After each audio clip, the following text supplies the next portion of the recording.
Well, it is afternoon. Good afternoon. This is Maureen Emily Windsor Craig, and it is Tuesday, the 6th of October. And today I'm going to discuss coping with 5G from the physical standpoint, because this is not being told to the people who have an ISP and a router sitting next to them that's pumping out becquerels of radioactivity, and they don't have the 5G repeaters on most of the streetlights in town, and we have to learn how to cope with these, or they're going to make us very, very sick. You know that 5G creates dehydration in the body. It explodes the water molecules in living cells, okay, which is the same thing that glyphosate in grains and beans does, which is the same thing that some chronic diseases do. COPD, asthma, blood diseases, and viruses and colds. In other words, the testing for the current virus epidemic is a carry-all for a whole spectrum of physical problems that are all together and are made worse by 5G. All right. Now, the first thing we have to realize is that the body is a sack of 70% water that is filled with electrolytes and salt and minerals that conduct the cell's electricity and electronics. Very subtle electronics. And so the body can be easily overwhelmed by electrical fields, by lightning, by sticking your finger in a wall plug, by grounding yourself when you're working on a piece of equipment. There are a lot of ways to electrocute yourself unintentionally. But 5G is not unintentional. 5G rollout is deliberate, despite the effects that have been discovered on the human body. So I'm going to talk today about how we cope with those effects. Now, I don't have the $180 to pop for a handheld radiation counter, but a neighbor of mine has, and she came around my living room and bedroom and so on, and showed me the areas where I have too much radiation. I think now that I have the ISP turn off Wi-Fi, because I'm hardwired, my computer is hardwired into the router. So what do I need Wi-Fi in here for? That decreased the number of becquerels next to my left knee from in the thousands down to 60. Now 60 is not wonderful, but it's a big improvement. Okay. And so I have an idea where in the house there's too much electrosmog for my aged body. All right. And so I'm having to learn how to sense when I'm getting an electrical discharge from somewhere and what to do about it. All right, now, first thing I found out is that I have to be careful about diet and make sure I have enough electrolytes in the body so that my body currents are strong enough to ward off intrusions, which means that I supplement calcium, magnesium, a little tiny bit of zinc, and potassium, and I do it in natural forms. All right, so my body cells have enough electrolytes to keep going. Secondly, I do what I can to remain calm and measured, and as soon as I start feeling anxious or something, I have a breathing exercise that calms the whole body down. And thinking about how we breathe, all right, we breathe in air, not just oxygen, and we breathe out carbon dioxide, which is carbon with oxygen. What we're really getting rid of here, because we need as much oxygen as we need, is the carbon. And so exhaling is at least or even more important than inhaling. So for every breath in, if you're under stress, you blow out 3. 1, 2, 3, 4. 1, 2, 3, 4. When you're excited or anxious, breathing that way will calm the body down. Next thing, what our feet are touching. All right. In the house, it's a good idea to go barefoot. If you get electrical discharges when you're going around your house barefoot, you're not in a safe place, okay? All right, you don't want any electrical discharges when you're walking around your own home, okay? So if you find, using a test meter, that you're having electrical discharges off your carpeting, you need to think about fixing that. All right, so at home, you ought to be able to go barefoot. There are 2 types of shoes. There are the grounding shoes, which are like walking around barefoot outside. And there are the highly insulated shoes.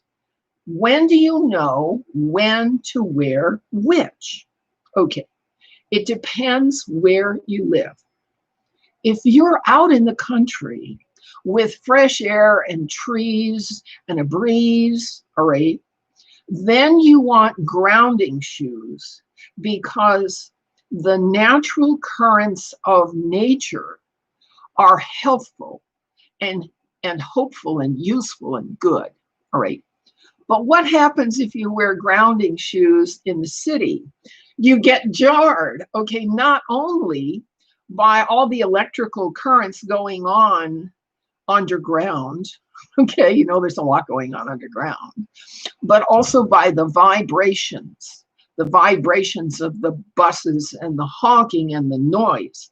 So when you're in the deep city, you need to wear insulated shoes. All right. That's a simple rule you can follow, that when you're in nature, you either want grounding shoes or barefoot. Or what the Russians do, you find a tree, you take off your shoes, and you hug the tree. And the tree and the barefoot on the bare ground corrects your body's currents.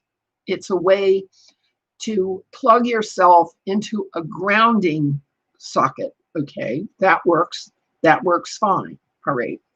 So now that we know when we want to be grounded and when we don't want to be grounded, all right, how do we decide where to live if we are mobile? Some of us are stuck here. That's why I've had to figure this out, because I'm stuck here. I don't have the option to move or leave or go somewhere else. The people who are now living on the road in RVs and campers and trailers, who move from site to site, are going to need to be particularly aware of the electrical characteristics of where they're going and where they're moving to. Those people really need to have a meter to judge what they're going to do about where they are, all right? So with 5G, we have to be careful what is happening to our children. The news is let out that during the shutdown, many schools had new 5G repeater towers installed right in the school. And the school then becomes a place where the children's bodies are being shaken apart and dehydrated by the 5G, because that's what 5G does, is dehydrate the living cells.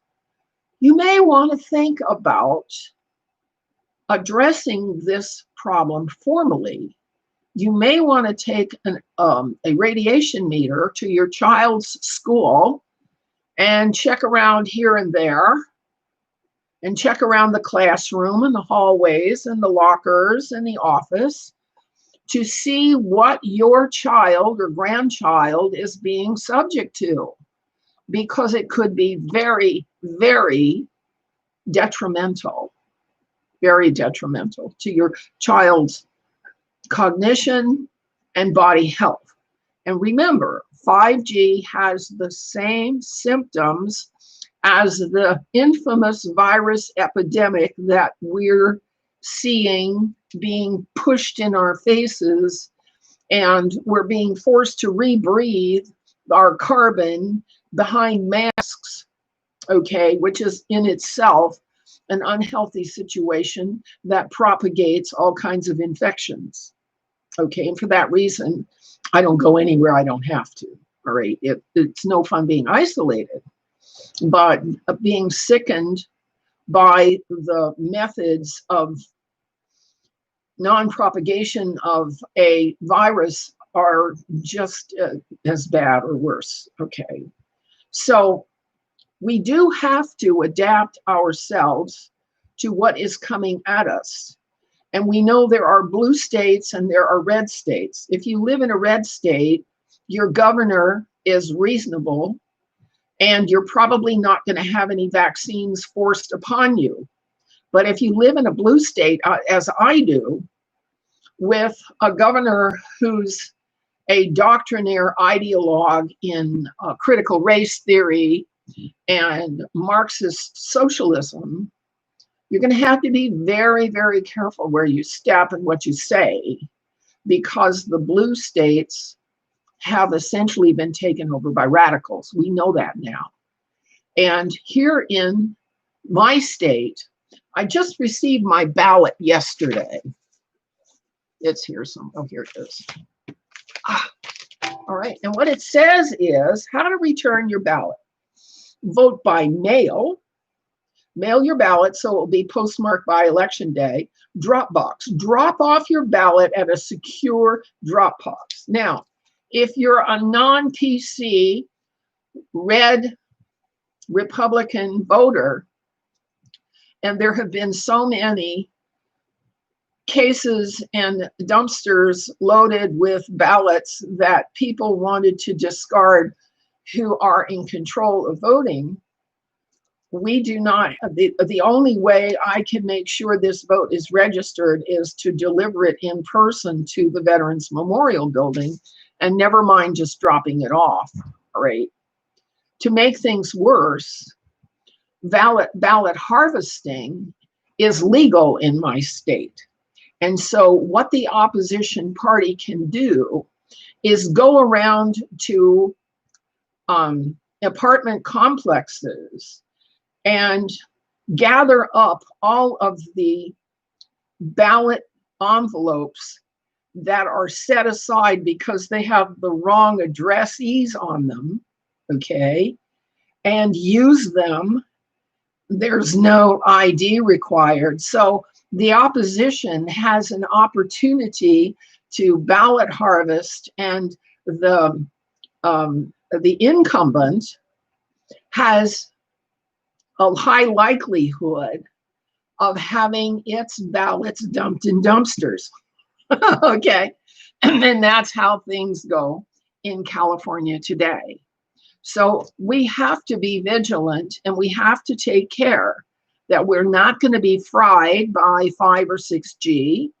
So get test equipment and test around and test your kids' school and test the church, because a lot of church steeples now have those same 5G repeaters, because the powers that be, the deep state, paid the churches to put them up without any advice or consent about how to be safe in an area where 5G is pumping out all the time. Okay, Wuhan, China, when it was devastated by the certain epidemic virus, had just had 5G rolled out about 6 months earlier, and a lot of people who were thought to have the virus actually were sickened by the 5G.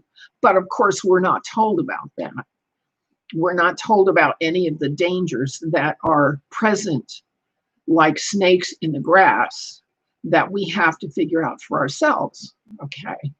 And so today, it's a day to think about being safe, to think about securing your family against physical problems, bad water, bad food, and 5G, and to think about what the schools are teaching, the ideas the schools are putting in the children's minds that create the uproar and the riots and the looting and the anger that young people today are expressing in the civic square. Okay, they're not rioting for no reason.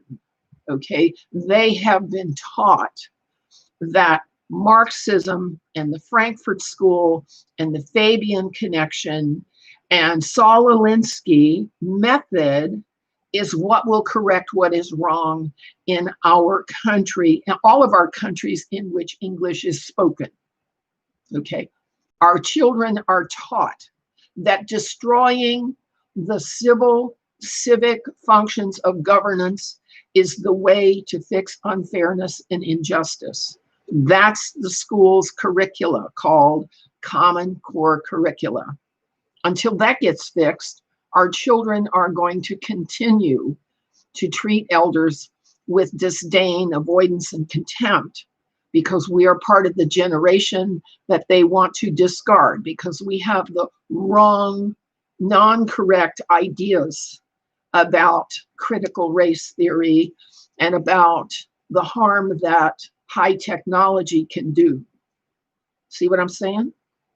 So I'm praying for all my friends and subscribers and hoping that you too will take steps to protect yourselves from the 5G, 6G menace, just as you protect yourself from fluoride in the water, from glyphosate in the foods you eat, from GMO varieties that are indigestible, and from the propaganda that is being dished out to young people today to make them hate us who are older, hate the way our world was set up as a republic in order to respect everyone's point of view. These are tough times, but we're going to make it with God's help and lots of prayer. I'll see you later.